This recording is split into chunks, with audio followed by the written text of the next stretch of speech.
Dans les produits de clôture, on va parler des clôtures qui sont les plus populaires, qu'on voit le plus, puis on va en discuter un peu.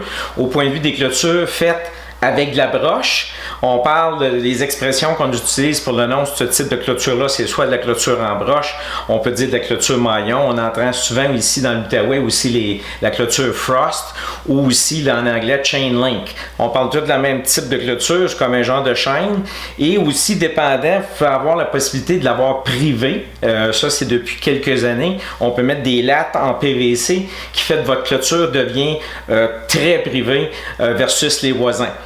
On tombe ensuite avec le look de construction qui ressemble un petit peu à ça ici, qui peut différer treillis, pas de treillis, planche à planche ou planche entrecroisée. On peut y aller soit avec du bois, qui peut être du bois traité, du cèdre. On a aussi au point de vue d'une apparence qui est similaire, mais avec d'autres produits. On a le PVC, puis le PVC, je vais le mentionner tantôt, puis je le dis tout de suite, le PVC il vient seulement blanc. Et vous avez le composite, mais le composite, je n'ai parlé sur une autre capsule, puis j'ai vraiment les interrogations. Je n'ai pas vu encore fait en composite dans l'Outaouais, ici à Gatineau. Ça ne veut pas dire qu'il n'y en a pas, mais j'en ai pas vu puis je n'ai pas entendu parler. Aussi, vous avez une qui est encore populaire. Ça dépend si vous voulez pas avoir de privé. Un exemple autour d'une piscine ou si vous voulez juste délimiter votre terrain puis en autre mot, faire que les gens ne passent pas sur une partie du terrain. On peut parler des clôtures ornementales on en voit de moins en moins qui sont faites en fer et de plus en plus qui sont en aluminium. Très jolies, des très belles clôtures. Donc, on tombe avec des produits qui sont en général belle apparence. Par contre, je vais vous parler au point de vue de ce qui est éprouvé, au point de vue aussi là, des fixations ou des ancrages qu'on peut faire au sol. En ce qui concerne à savoir qu'est-ce qui est éprouvé en tant que produit de clôture, on le sait qu'on voit pas mal ces trois types de clôtures-là, on les voit régulièrement. Ceux qu'on voit qui ont eu plus de troubles ou de difficultés de la vie, là, on va parler des clôtures en bois au point de vue des incidents, ou je vais parler un petit peu plus tard qu'est-ce qui peut abîmer nos clôtures. Donc, en ce qui concerne autant les clôtures en PVC que les clôtures en bois, contrairement aux clôtures en broche et aux clôtures ornementales, ces deux modèles-là ici, pratiquement pas de problème. C'est ceux qu'on en voit le moins qui sont problématiques. C'est des clôtures qui durent longtemps et un bon achat. Fait qu'on va en parler dans le budget tantôt. En ce qui concerne les types de sol, puis il y en a que c'est plus facile ou plus difficile à travailler pour peu importe le type de structure qu'on va mettre dans le sol, qu'on va ancrer dans le terrain, telles que nos clôtures, qu'on veut soit, selon les processus, les ancrages que je vais parler dans quelques minutes, de type de terrain qui va nous permettre plus facilement de travailler et que le travail va durer plus longtemps. Fait que je vous ai mis ici, puis j'ai marqué en bas que c'est bien du cas par cas, puis vous pouvez même avoir des terrains qui vont contenir tous les types de sol. J'en ai vu, d'ailleurs, sur une de mes constructions, sur le coin de Poirier et Paquin, j'ai eu 2 vérifications de sol. On avait sol mélangé, j'ai eu de la terre végétale, puis finalement, quand j'ai creusé pour construire mon immeuble, c'était tout dans le roc solide.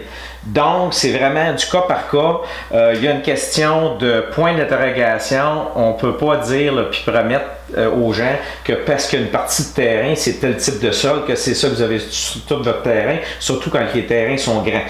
On peut dire que la glaise, on va lui donner des petites cotes, vous allez voir, on peut dire que la glaise, disons que c'est un peu plus difficile à travailler parce que c'est un sol qui ne laisse pas rentrer l'eau, donc il faut avoir des problèmes de mouvement plus facilement.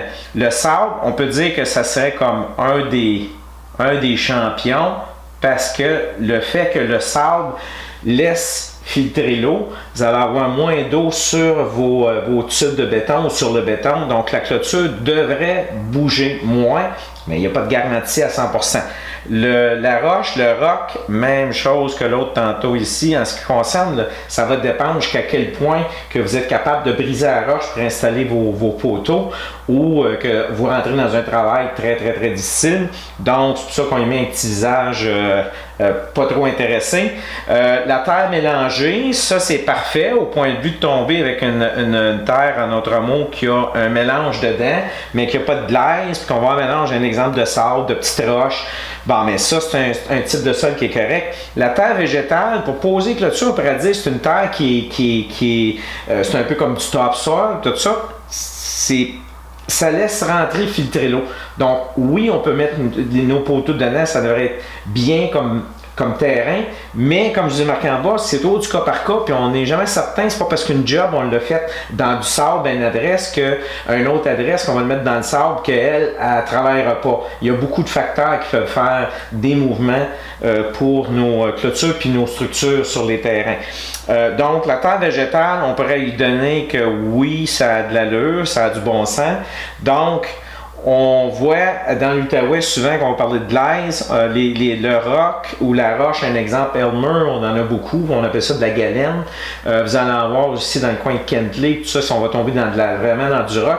Donc, c'est vraiment du cas par cas, puis comme je vous ai expliqué mon terrain, moi, ce qui est arrivé, et d'après ce que j'ai vu et ce qu'on a trouvé quand on s'est mis à creuser, ça peut varier. En ce qui concerne les ancrages, ça veut dire comment est-ce qu'on fait tenir notre clôture, nos poteaux dans le terrain, je vais vous donner quelques exemples avec quelques petites explications rapides. On va avoir celui qui est, premièrement, je dis aux gens, c'est l'idéal, c'est de se louer une machine pour faire les trous, c'est moins difficile pour travailler et tout. Donc, la location d'une machine pour faire des trous dans le terrain. Ce qu'on voit le plus souvent, c'est le numéro 1, c'est qu'on va avoir tout simplement, on fait un trou. Moi, je suggère toujours aux gens d'agrandir le fond du trou de façon à ce que ça fasse une retenue pour le béton qui va être plus difficile en notre mot à bouger de haut en bas. On tombe après ça, numéro 2, on va tomber avec la pratique là, que les entrepreneurs qui font un trou vont mettre un sonotube, le poteau dedans bien aligné, peu importe technique numéro 1 aussi, bien aligner le poteau de niveau et aligné avec la clôture. Et là aussi, je suggère qu'on fasse une petite base dans le fond pour avoir une retenue. Et on va tomber ensuite justement avec un sonotube avec le sonotube, il y a un genre de petite poche dans le bas qui vient avec, de façon à ce que quand on met le béton va s'étendre dans le fond du trou et va faire un ancrage plus facile, qui va être plus difficile pour le poteau de monter et descendre. On va avoir aussi des piquets qui sont plus ou moins de 4 pieds de haut, on appelle ça des super spikes ou des spikes ou piquets. C'est utilisé beaucoup dans des terrains qui vont être plus difficiles, comme je parlais tantôt de la glaise, des terrains où on aimerait peut-être avoir un peu plus de flexibilité sur le poteau et être capable de l'enlever, de mettre un morceau de bois sur le côté pour faire bouger la clôture un petit peu à côté du piquet, parce qu'il faut comprendre que tout ce qu'on fait en béton, le 1, 2, 3 comme solution, si jamais votre clôture elle bouge, on est fait, il faut tout creuser, il faut enlever le sonotube et le travail est à refaire, puis même avec plus de travaux à faire. Tandis que le piquet, lui, si jamais la clôture bouge un peu, on peut enlever les vis qui tiennent le poteau, donc enlever le poteau, et le piquet, même si le poteau on le laisse dedans, il peut travailler en mettant là, des morceaux de bois sur le côté, de façon à essayer de redresser la clôture. C'est un petit peu du jouage à l'occasion, ça dépend des saisons. Moi, je l'ai comme ça à une de mes propriétés. Puis, à l'occasion, aux 3-4 ans, elle bouge un petit peu, je la replace, puis elle se tient bien. Donc, encore là, la solution parfaite, c'est du cas par cas. Ça n'existe pas de dire au client, je vous promets que ça va durer pendant 10 ans puis que la clôture ne bougera pas. Mais au moins, vous allez mettre les chances sur votre côté si on fait la bonne installation pour le type de sol que vous avez. Vous pouvez vous informer à moi, juste me contacter courriel ou téléphone, puis on va tenter aussi de vous aider sur le côté de vos types de clôture. Maintenant est venue la question du prix versus la qualité. Moi, je vous dirais que mon premier choix, c'est la clôture de broche en maillon. Pourquoi? Parce qu'on parle d'une clôture que, surtout s'il n'y a pas de latte dedans, c'est une clôture qui ne travaille presque pas parce qu'on va parler des raisons pourquoi une clôture peut bouger, et c'est celle que l'on voit le plus un peu partout, commerciale, industrielle, les gouvernements les utilisent sur le bord des routes, dans le résidentiel, et on parle à peu près avec installation, matériel, main-d'œuvre, une clôture qui va coûter à peu près entre 20 à 40 du pied linéaire selon le nombre de poteaux, le nombre de portes, ainsi de suite. Donc, la qualité en ce qui me concerne, c'est une qualité qui est championne. Moi, je la mets numéro 1 sur la liste que je suggère aux clients. Quand on prend après ça le bois, ça va dépendre. Le prix peut varier beaucoup selon si c'est du bois traité, si c'est du cèdre rouge, cèdre de l'Ouest, cèdre blanc. Donc, il va être traité, pas traité, et le type de façon que la clôture va être construite. C'est-tu des planches entrecroisées, pas de treillis, ou c'est des planches à planches avec pas de treillis, ou c'est de l'entrecroisé avec du treillis dessus.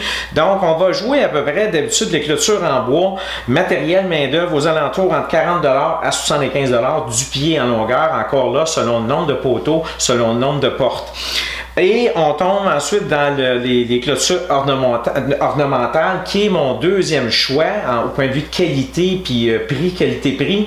On parle entre 40 ou 75 plus ou moins du pied linéaire. Même chose selon le nombre de poteaux, selon les portes que vous allez faire installer. Donc, c'est un prix pour la durabilité et la qualité des deux produits. Vous avez un prix qui est très bon, qualité-prix. Donc, c'est une grosse suggestion que je vous fais, numéro 1 et numéro 2. En ce qui concerne qu'est-ce qui fait du dommage à nos clôtures, bon, mais écoutez, le gel, dégel, la glace, j'en parle depuis le début de mes capsules, j'en parle régulièrement. Le gel, dégel, puis la formation de glace autour de nos structures est l'élément numéro 1 destructeur ou qui fait bouger nos structures. Donc, c'est un élément à surveiller beaucoup. Pente de terrain, essayez de ne pas avoir de l'eau autour de toutes vos structures, que ce soit vos poteaux de clôture, que ce soit votre terrasse en bois, votre cabanon ou autre. Tenter de toujours avoir l'eau qui va se diriger contraire à la maison en premier, puis contraire à ces structures-là.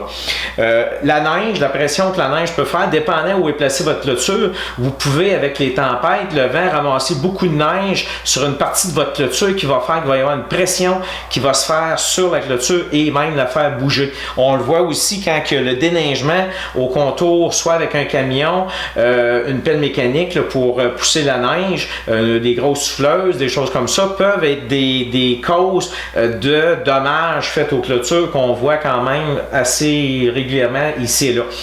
Le vent et le poids de la clôture. C'est pour ça que quand on tombe dans la clôture de broche et on va dans la clôture ornementale, le vent ne fait presque pas de pression sur ce type de clôture-là.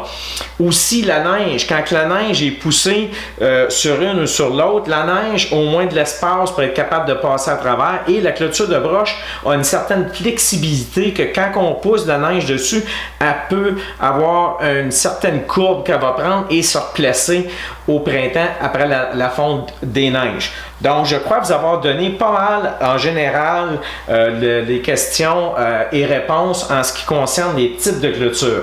Si vous avez d'autres questions ou vous voulez avoir qu'on regarde ensemble votre aménagement paysager, incluant des clôtures, terrasses, aménagement de tourbe ou trottoir, pavillonnier ou autre, faites-moi signe et on va regarder à votre domicile. Merci. La réponse en ce qui concerne le quiz, que signifie le mot composite? Le mot composite, la réponse, c'est que les matériaux sont fabriqués avec plus qu'un matériel. Fait qu'on parle d'au moins minimum 2 matériaux combinés ensemble. Donc, on pourrait dire tels que des particules de bois mélangées avec des particules de plastique ou de PVC pourraient créer ou faire, en ce qui concerne nos fameuses planches là, pour nos terrasses, qui sont faites soit avec, comme je dis, bois mélangé avec plastique ou PVC, même des fois les deux peuvent être mélangés avec, ou autres produits qui pourraient être mélangés dans la fabrication. On a certains types de contreplaqué, en autre mot, qu'on pourrait nommer du composite, tel que quand on parle d'aspenite, c'est des particules de bois, donc il y a différents produits, de la colle, des produits chimiques qui sont mélangés, etc. Donc, c'est pas juste un produit de base, tel qu'un exemple, juste du bois, c'est un mélange. Même chose en ce qui concerne les comptoirs de quartz ou le stratifié, on pourrait dire que ça aussi, c'est des produits de composite, parce que c'est pas juste le quartz, c'est mélangé là aussi avec de la colle, des produits chimiques et tout, donc on parle de produits qui sont de composite. En ce qui concerne, j'ai pas mis sur l'autre les ancrages, une partie du vidéo, en ce qui concerne les sonotubes, tout ça, il y a aussi une possibilité d'avoir les pieux qui seraient vissés dans le terrain et qu'on aurait notre poteau qui irait dans le, comme je parlais tantôt des piquets, qu'une boîte le carré qu'on visse le poteau dedans. Je sais que des compagnies comme pour les pieux font un peu le même principe, mais on pourrait dire en ce moment, dans l'Outaouais, Gatineau, le numéro 1 que les gens utilisent le plus, c'est dans le béton.